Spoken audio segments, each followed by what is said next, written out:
Polisi eneo la Sigowet wamemkamata mwanamume wa makamu anayeaminika kuwa miongoni mwa kundi la vijana zaidi ya 50 waliovamia boma la MCA wa wadi ya Kiprotich Rogoni. Basi kundi hilo liliripotiwa kushambulia makazi hayo kwa madai kuwa MCA alikosa kuchukua hatua dhidi ya mshukiwa anayedaiwa kumuua kinyama mzee wa kijiji siku 3 zilizopita. Umati huo unaosemekana kuwa wa kijiji cha Kapkeyo eneo la Kibeneti unadaiwa kudai kuwa mshukiwa wa mauaji alikuwa amejificha karibu na kijiji cha MCA huyo.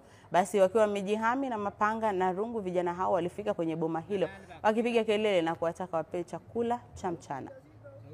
It was around 3 p.m. when a lot of youths, they came here having bangas, rungus, and they were making a lot of noise. And the worst thing was that they were saying that they want to raid this place.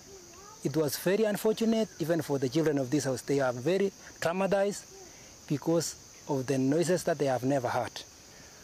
But the good thing is that the area chief also responded very well, and later the police came here. They were claiming they came here for lunch, but you know you cannot come 3 kilometers away for lunch.